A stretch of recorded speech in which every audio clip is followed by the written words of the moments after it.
الحمد لله وكفى، صلاة وسلاما على عباده الذين اصطفى، وأصلي وأسلم على المبعوث رحمة للعالمين سيدنا وسيد الخلق أجمعين محمد عليه أفضل الصلاة وأتم التسليم. أيها الإخوة الأحباب، لكم مكانة كبيرة عند الله سبحانه وتعالى، ودليل على ذلك أن الله عز وجل يسر بكم أن تتطهروا في بيوتكم ثم تأتوا إلى بيت من بيوت الله عز وجل وتجلسون وتستمعون إلى قول الله وقول رسول الله صلى الله عليه وسلم. لكم مكانة كبيرة عند الله عز وجل لما سمعتم أن هناك مشككين في رحلة الإسراء أو في رحلة المعراج أو في كلاهما، وأنت تجلس الآن أمامي مصدق تصديقا يقينيا أن النبي صلى الله عليه وسلم أسري به وعرج به، والله سبحانه وتعالى يطلع على ما في قلبك أخي الكريم، فأصبح لك مكانة عند الله عز وجل، مكانة التصديق واليقين بما حدث لرسول الله وبقدرة الله عز وجل.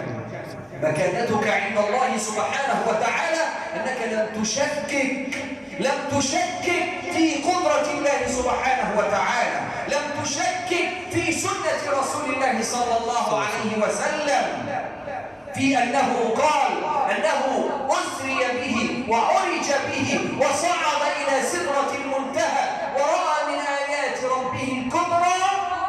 فحينما تقرأ وتسمع أنت مصدق غير مشكك، حتى لو جاء هؤلاء القرآنيين وسمعت لهم فلن تتأثر بكلامهم بإذن الله سبحانه وتعالى، فإيمانك إيمان قوي بإذن الله، فالثبات حتى الممات، الثبات اليقين بالله وبرسول الله صلى الله عليه وسلم. اللهم اغفر لنا وارحمنا، وعلى طاعتك أعنا، ومن شرور خلقك سلمنا، وإلى غيرك لا تكلنا.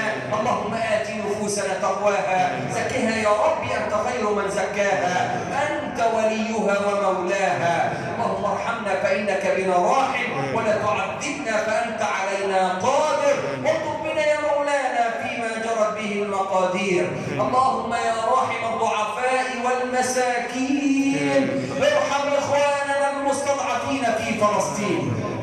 اللهم ارحم إخواننا المسلمين المستضعفين في فلسطين. اللهم وحد كلمتهم، اللهم ارفع رايتهم، اللهم سدد رمية المجاهدين هناك يا رب العالمين. اللهم اجعل بأسهم على اليهود شديد. اللهم يا رب اقذف الأمن والأمان في قلوبهم والرعب والخوف في قلوب اليهود يا رب العالمين. اللهم يا رب وحد كلمة إخواننا في السودان على كلمة واحدة يا رب العالمين، واضرب الفتنة عنهم يا أرحم الراحمين، ولا تمكن يا رب لأعدائك أعداء الدين من بلاد الإسلام والمسلمين. وآخر دعوانا أن الحمد لله رب العالمين، والصلاة والسلام على أشرف المرسلين، وأقم الصلاة.